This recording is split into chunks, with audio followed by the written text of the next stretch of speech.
Hello there, this is Fiona, host and main GM for What Am I Rolling, a twice-monthly RPG one-shot podcast. This is a bonus Q&A episode to tide us over to the next one-shot, and it is indeed a very special Q&A, as this week I had the absolute pleasure of interviewing Pelle Nilsson and Johan Nohr, the game designers behind MÖRK BORG, a pitch-black apocalyptic fantasy RPG about lost souls and fools seeking redemption, forgiveness, or the last remaining riches in a bleak and decaying world. Since being released in 2020, MÖRK BORG has taken the tabletop RPG community by storm, winning several Emmy Awards and inspiring a wealth of community content thanks to its third-party license. MÖRK BORG has been described as a doom metal album of a game, a spiked flail to the face, rules light and heavy everything else. The latest expansion, Heretic, is a design of community-made misadventure and malice, for use with the core game or other rules-light dark fantasy games. Heretic will be out on April 12th and is currently available for pre-order from the Free League Publishing website, along with the new MÖRK BORG GM screen and the previous sign of Territory. It was an absolute pleasure to interview Pelle and Johan, and honestly, I can't wait to run my first game of MÖRK BORG, so please, if you haven't checked out this game yet, go and do so right now. I'll put links to MÖRK BORG and to Pelle and Johan's other projects on the What Am I Rolling website and in this episode's show notes. Thank you so much for joining me, both of you. Could you tell us a little bit about yourselves? Who are you and what do you do? Should I go first, Johan? Or? Yeah, go. No, you go ahead. I'm Pelle Nilsson. I wrote the game. I'm the writer of a MÖRK BORG game and some other books as well. And this is only a hobby thing for me. So I have a daytime job, a normal one. So this is just for fun, and as it should be for me. Yeah, and I'm Johan Nohr, and I'm a graphic designer and an artist who is responsible for making MÖRK BORG look the way it does. And for that, I'm sorry, but I've been working with a bunch of games, a lot for Free League recently, but also a lot of games in the role-playing game indie community. And I'm the art person here. You're the art person. Yeah. It's like good cop, even better cop. I like it a lot. So how did you both get into role-playing games? Are you regular players / GMs, or are you just purely sort of from the outset, just writers or game designers in general? I think for me, I started role-playing when I was, I don't know how old I was, but it was maybe 12 or something, 12 or 13. I don't know. It's very vague. It's ages ago.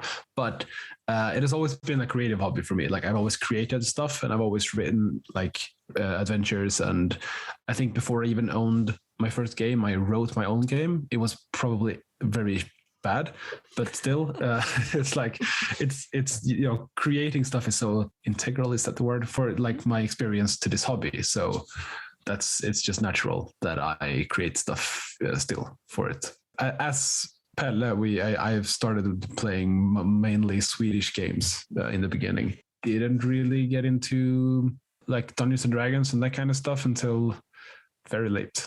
Mm-hmm. Exactly. That was the case for me as well. I grew up in the mid-80s and, we were out in the woods playing with sticks, LARPing more or less. And then the role-playing games came and we were very bored. We had two TV channels and, not very much going on. And the role-playing games was like really good. It was like we were waiting for them to come, but we didn't know it before they came. So I started to play also when I was about 10, 11, 12 years old. I think I bought my first role-playing game in 1985 or 86. So that was some time ago. Long ago, yeah. Very long ago. Oh, don't age everyone on the podcast. Thank you. So what kind of games did you like to play? And you mentioned obviously back in the 80s stuff, but not necessarily Dungeons and Dragons. Was there a particular genre you both liked, or you were just like, whatever it is, we want to play, we want to try something new?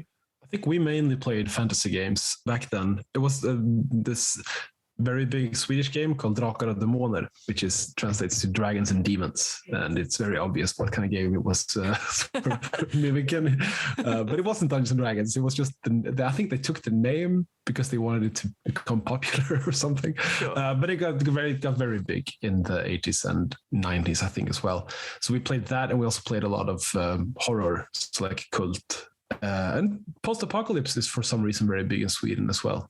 With Mutant and which is now Mutant Year Zero, but that was the first game that I played as well, Mutant, the original one. Yeah, so I think like those are the three big genres, I guess, that everyone plays. But yeah, I guess it's the same for you, right? But yeah, it was those three genres, and but my first horror game was Chill. It's called Chock in Swedish. It was out in 1985. That was one of the big ones. That was my first box, and I was really disappointed because I wanted a fantasy game. So, I got that other game Johan mentioned, Drakar and Demoner, Dragons and Demons, some few months later. It wasn't based on Dungeons and Dragons. It was based on BRP or basic role playing, like RuneQuest and those games. Call of Cthulhu as well, you said. Yeah, and Call of Cthulhu. They took the name from Dungeons and Dragons, but not the rules. So BRP, basic role playing, was the main system back in the 80s for all games.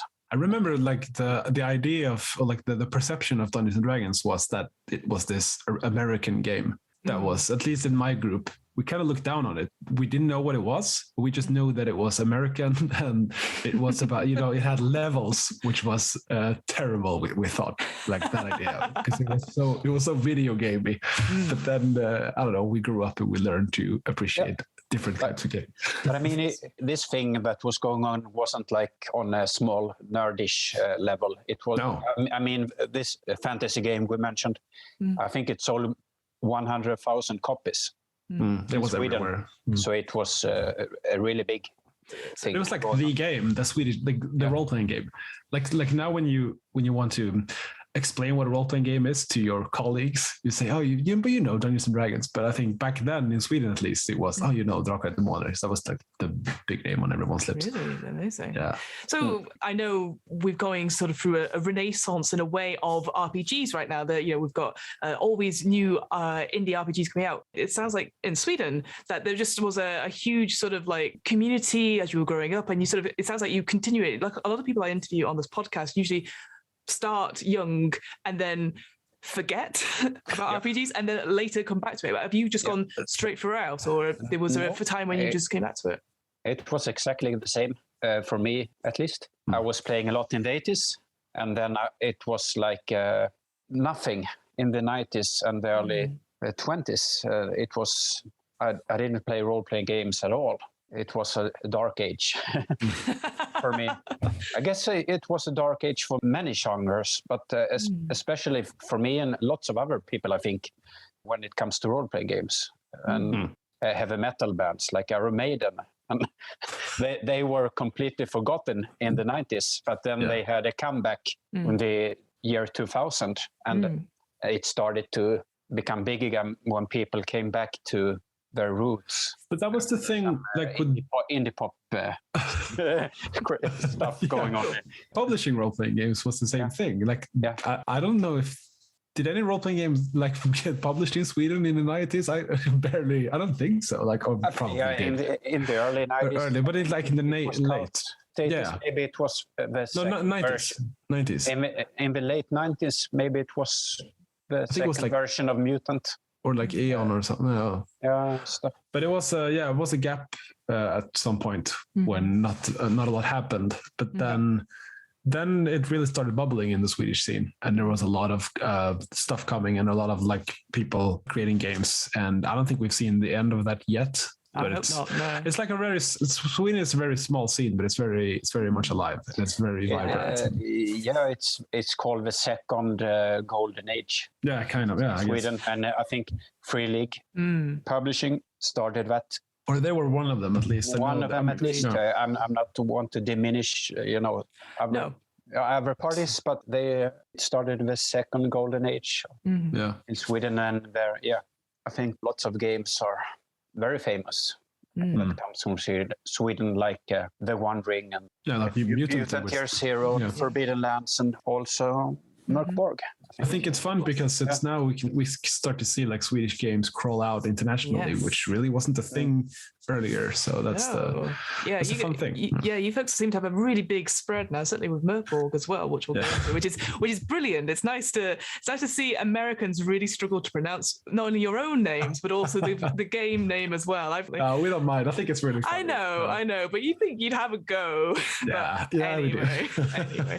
So for those people who don't know, what is MÖRK BORG and how does it differ from other tabletop RPGs out there? Good question.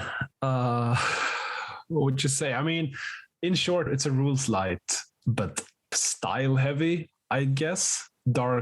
Super dark fantasy role-playing game about a terrible world that is ending and the scum who is trying to do something before it all ends. That's the elevator pitch, I guess. But then also what becomes, I think, attractive to a lot of people is that we have a lot of humor in the game. So it's not like edgelord darkness. It's fun darkness. Fun darkness. Yeah, that's a very good point. So I think that attracts a lot of people. Yeah, maybe some other games that are a bit edgelord. I think we don't take ourselves very seriously. That's the main point. The idea is like when you play the game, you should have fun at the table. Like you should laugh and have a good time. Yes. But your characters shouldn't. Like you should laugh at your character's expense. Like that's the idea. I like that. We don't need. I'm not sure how to say it. We don't need blood and boobies to make a stand. We do it in another way with humor and blood. And blood. And blood.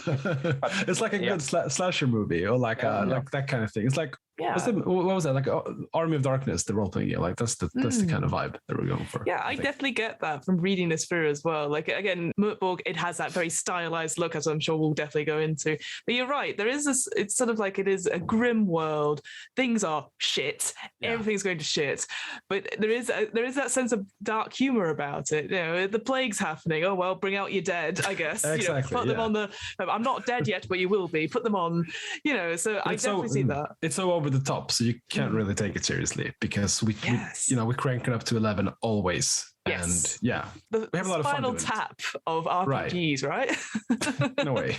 In a way, yes, yeah. So how did MÖRK BORG come about then? Because obviously you said you're not necessarily regular game writers. You said so you've got 9-to-5 jobs. You're doing other bits and pieces around it. So how did you come to write one of the biggest games in the last 2 or 3 years? Yeah. We didn't at all think about the game becoming bigger or something like that. That was a surprise for us. Yeah, you can say that. Yeah. For me, it's I'm missing playing role-play games. That's a big black hole in my soul. But I don't get to play role-playing games too often these days. For me, I needed to write this game and fill that hole with some creative stuff. But MÖRK BORG really started out quite simple. Like it was a couple of pages with some light rules and some few classes. And the first idea was that we were going to make a zine out of this. Very simple, maybe black and white, early stages, but only in Swedish, really independent and underground thing. You can also mention that the first version of this game was just on one paper, basically, right? It was just two pages, like front and back on just that paper. Was the start of it. Yeah, so you could have it, keep it in your pocket, and like meant to be played at conventions and like on the pub or something.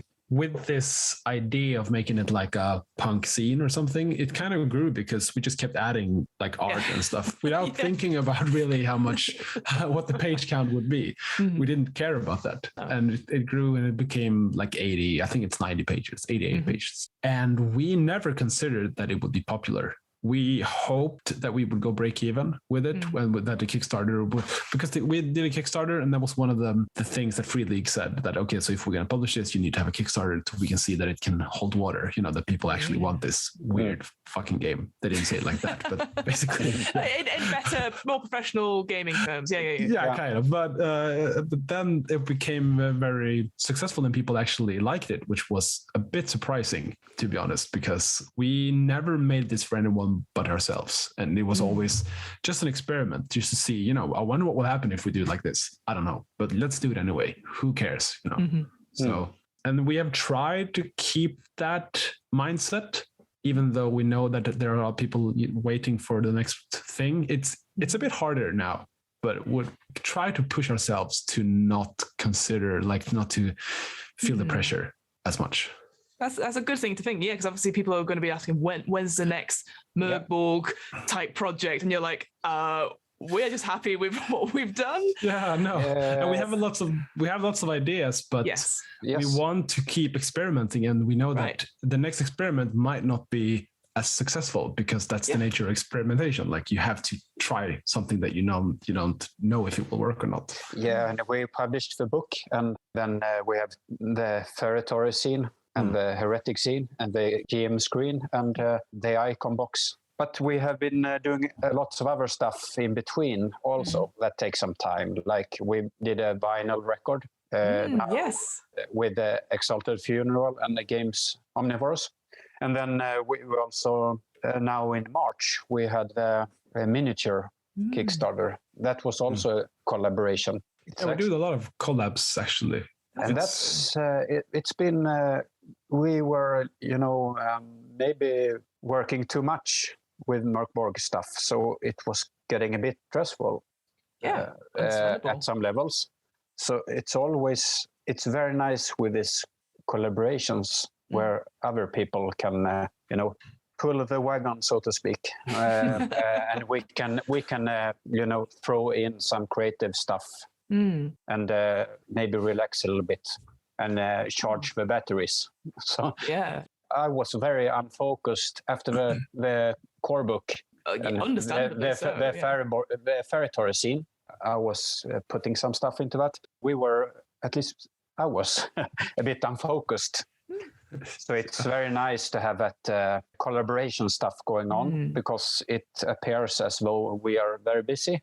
But we can also relax a bit. Sure. Yeah. I have to say that I haven't been relaxing since we made the core book. Oh, I see. But someone's not been talking to the other partner on this. No. But I totally agree with the value of the collaboration, and also how, like, it's interesting because how we look at ownership of the product. Like, we don't necessarily own everything, because we collaborate with a bunch of other people who will add their own ideas and their own take to things. And so that's also the thing with the third-party license that we have, that we open up and let others do, whatever they want with MÖRK BORG. So it's not just us two who sits on like a golden throne and does these things. Now we invite everyone to participate in this. That's actually, it leads on to my next question, really. So the open license, this idea that you've opened it up so that anyone can publish MÖRK BORG content for free or paid with sort of your blessing, and it falls in certain parameters, like all open license. Was that always going to be a thing, or did you actually come to that arrangement anyway? Because there's such a great fan base for MÖRK BORG anyway, and there's an incredible community created content as well. I know this goes into expansion designs as well, but it's an interesting, because not many games, not recent games, have open licenses. So I wondered if that was They should have that, because it's very good. But no, it wasn't always the idea. We had another thing, which is really the basis for this heretic scene and also the territory, which was the MÖRK BORG cult that we had. Because I think it was before we even released the core book, people would send us homebrew stuff that they made for the game. Yeah. It's like, these are some travel rules. This is a monster that I did. And we wanted to highlight these things and share them. So I made some art for them just for free, and we laid it out, and we made a PDF just to put up on the website for free download. And eventually this grew, and then we got more and more and more stuff coming in. And a lot of people asked if we could print it so they could have it in like a bundle or and that became the first scene, territory, and also Pelle added stuff to that. And then that format just kept growing and growing, and we made Heretic with more stuff. And eventually we realized that we can't control this because it's too much. We, we had a mailbox with, I think, almost hundreds of I things. think it's there's some guy checking this. I can't keep up anymore, but I think it's more than 1,000 items, right now.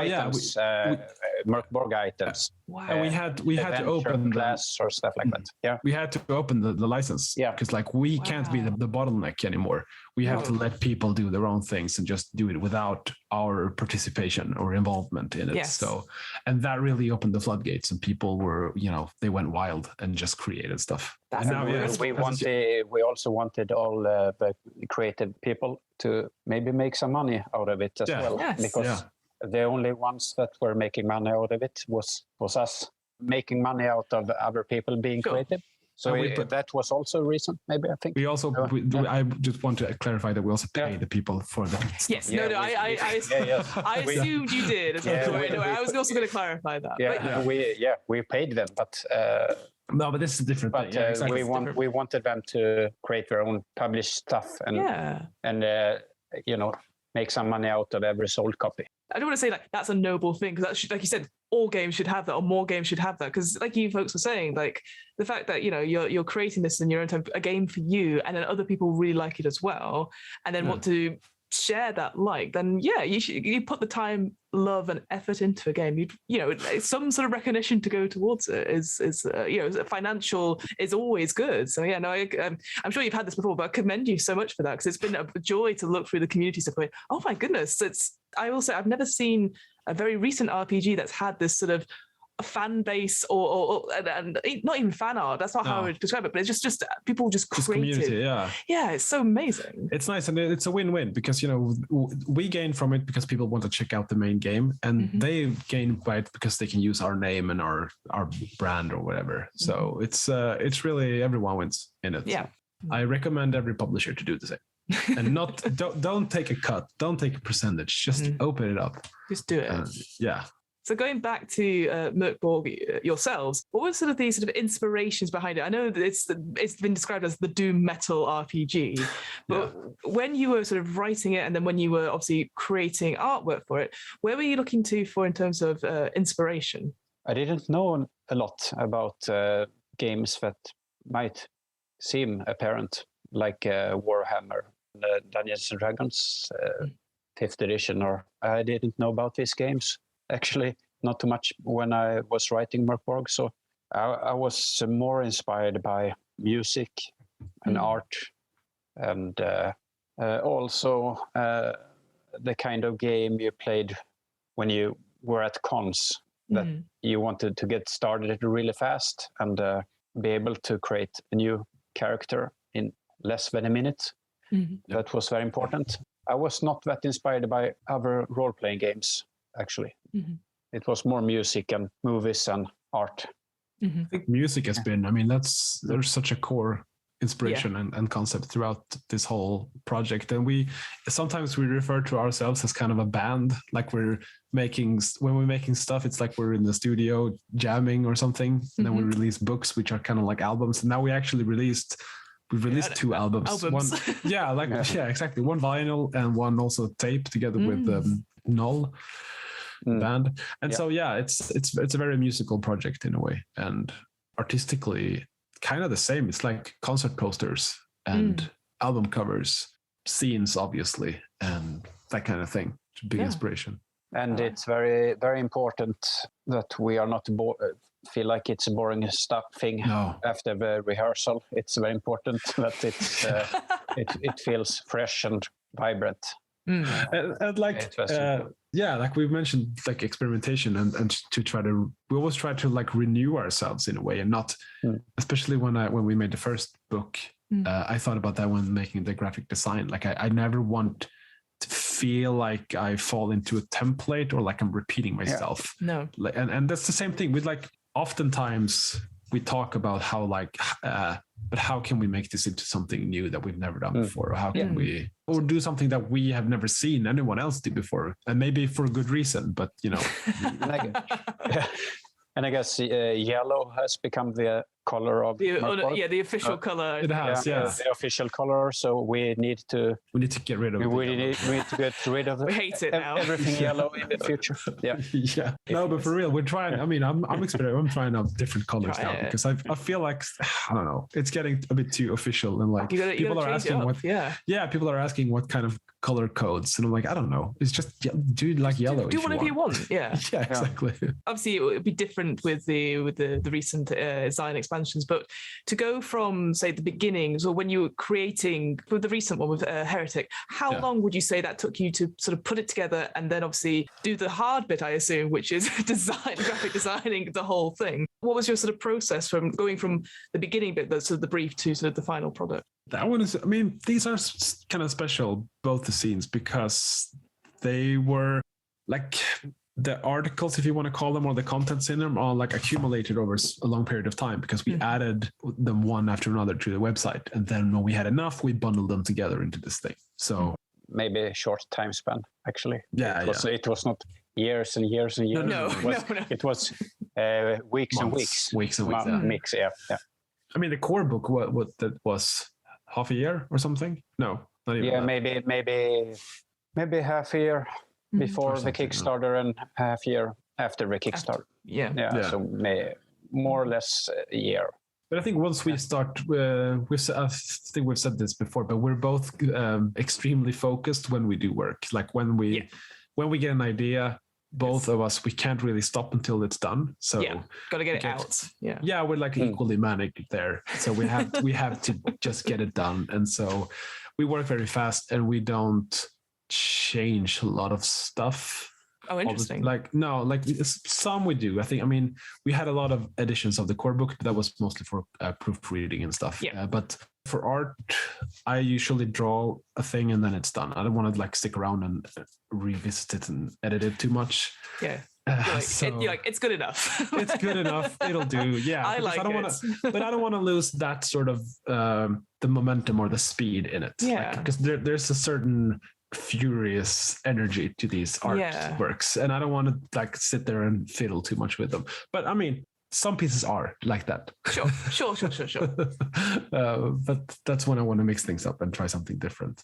I do like that though. The proofing or the reviewing is just to check on, say, translation and stuff like that. Once it's down there and out there, you're like, I don't want to change it. I quite like that, because I know quite a lot of us get to that point where we are perfectionists. Or you have that unfinished novel or these scenarios and you've written it. It's always sort of like, but I don't want to put it out there because it's not ready. I like this sort of this, like you said, the energy of it. It's like, hey, here it is. So what? And you're like, okay, just do it. And I think more people need to do that, both in RPGs and also in life, really. Just go out and do it. And if it doesn't work, it doesn't work. It's on to the next thing. I think life's too short, right? So that's really good. So let's talk quickly about Heretic then. So obviously it's the new design that's come out. So what can people expect from the designs? So I know we've talked about the previous one, but what's new in this one? It has a bunch of adventures. That's a good thing, because that way you can play the game. You can just pick this up and put it at your table. I think there's 4 adventures in here, from one page or one spread adventures to larger ones. Just a trove of things in here. It's like monsters and classes and treasures and curses and whatever you want to have. It's written for MÖRK BORG, but you can use it in any fantasy game or any game really. So. It's some official stuff in this one as well, was in Territory. So Yeah, you made that we really wanted to add those stuff into the official line as well. And there's a comic as well that you get to it. Yeah. There's a big poster. It's a very minimal dungeon adventure in the form of a comic, which is something that I've never seen done before, which it was fun. It's such a cool format, like the difference, all of it. I know it is me just saying, you guys did a great work, which I appreciate. It's very unhelpful in an interview supporting your stuff. But yeah, I love that, the comics sort of towards the end. It's nice to see it differently. And the one thing I've always dreaded, I guess, in RPGs is when you open up and there's 30 pages, it's 2 columns, there's no images and stuff like that. The one thing I loved about MÖRK BORG was certainly in the core rulebook, the adventure you had at the end, there was a little map on every page that showed me where I need to go. And I was like, oh, thank God, which I know is such a small accessibility thing, but that was so helpful. So you're not flicking back to a page. And I am actually shocked that no other RPG has thought to do that. So don't throw that out, folks. I really like it. That's very important for us to make it that way. Yeah, to make it easy to run. Yeah. I think it's, I mean, we think a lot about these stuff, like how are you using it at the table? Because that's design, like that's graphic design, or like, I don't know, game design, I guess. Not just how to create like encounters or whatever, but how do you actually use this thing physically at your table? And one of the first thing that was important for us was like, you are supposed to be able to bring it to the pub and start playing in 10 minutes. Yeah, that was, the first thing we thought about when we were starting to write anything. I'm very happy about the adventure in the core book. Yeah, I think when I do the layout for the adventures with all these little sidebars and the bullet points and whatever, I think about how I am when I read role-playing games, because I can't focus. I can't read these books that are like 200 pages. 200 pages, 2 columns. No, I can't. I mean, those are really entirely inaccessible to me. Yeah, I try to read them. I can't. It's impossible. So like this is the way I would like to see adventures done. And so the best way to see it is to do it yourself, I guess. So just to try it out. Yeah, I guess it's your own way of doing it. But yeah, it's interesting to see it sort of come out like a sort of, not mass produced is not the word I'm looking for, but it's nice to see it out there and for other people to see it and sort of hopefully replicate it in their own games. I think that's always the good thing, is that you can add something new and check it out, but also people were like, I like that, I want to put that in. And like you said, like all the stuff I think in MÖRK BORG, you don't necessarily have to use the system for it. It's such an amazing setting that you could just go, I'm going to use this, in 5th edition or in the Cypher system or my own little experimental RPG. And that, I always think that's the sign of a really strong game, is that when you love the setting so much that you just want to tinker with it and break it and stuff. So again, kudos to you. I don't know why I'm just like, this is great, guys, and you're like, you both know this, so I don't know. I know it's I a don't nice know way. it yet. I'm trying. I'll keep saying it for you then. Okay, don't worry. Yes.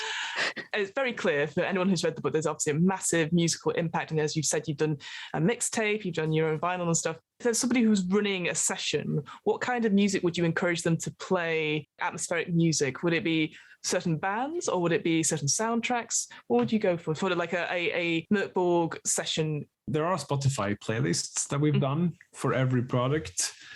I usually put on one of those when I play, just to have it in the background, or some more atmospheric, like drone metal, like Sun or Boris or Mirror Reaper is a really good album by Bellwitch that I really recommend. Then like that's for playing, and I think like if you check the Spotify, the playlist that we've done, that's sort of a mix of like the inspirations that has made this game, but also other things.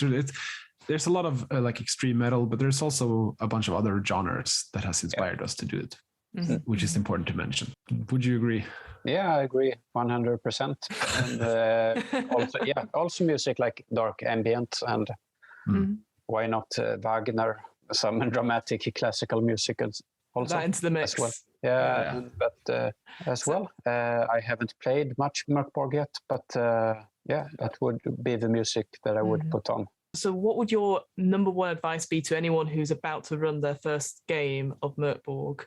Don't be afraid to make up rulings as you go, and like don't flip through the rule book. Like let the rule book sit at the table when you play. Like don't have it open or flip through it. You can do that between sessions.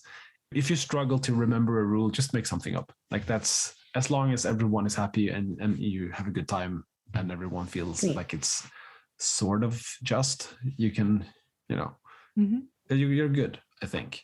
I think so too. Maybe go for a classless character the first session, try out the tables, and maybe don't worry too much about misunderstand down things. With it. And also try to, as a game master, try to flesh out a bit about the setting and make it your own setting, not my setting or anyone else's setting.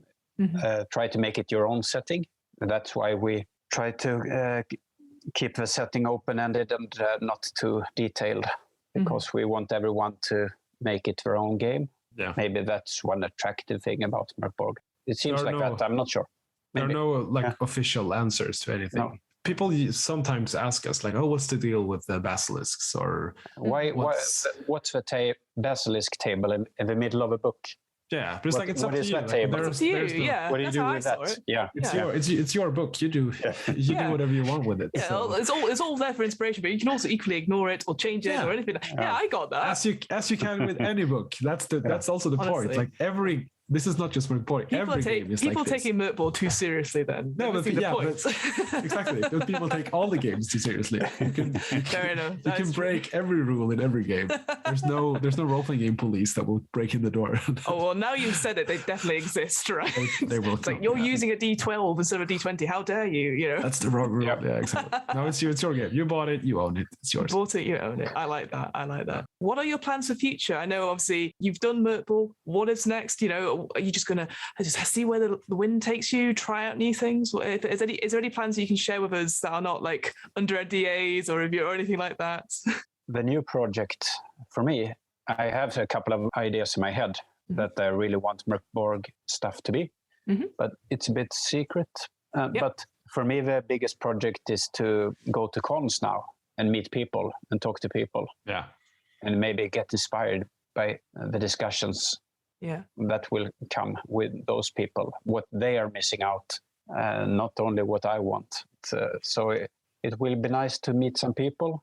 You know, we released the game, and 1 week after that, everything shut down for 2 years. So now it's we hope we are not forgotten, and we want to come out. We want to meet people in the Sweden and UK and US and all the other countries. We will try to come to a lot of cons now and talk to people.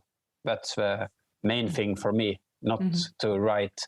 Yeah, to enjoy what you've done. Enjoy the play the game. Maybe. Yeah, play the game. Play the game. Enjoy the community, because I've only been thinking about I've been feeling a bit sad about not being able to meet people and stuff like that. So that will be the main focus for me, not to produce something, just relax and meet people.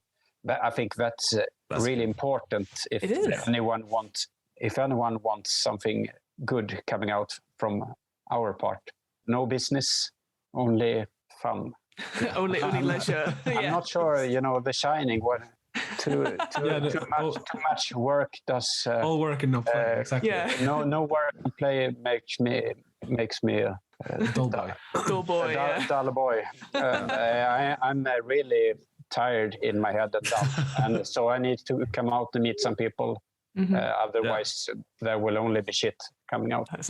I couldn't agree more. And we have 2 cons planned now. So we're going to GothCon in 2 weeks, which is Gothenburg in Sweden, our largest con, and then we're also going to a tattoo convention in Denmark, cool. Which is really nice. Yeah, so hopefully will be more cons in the future.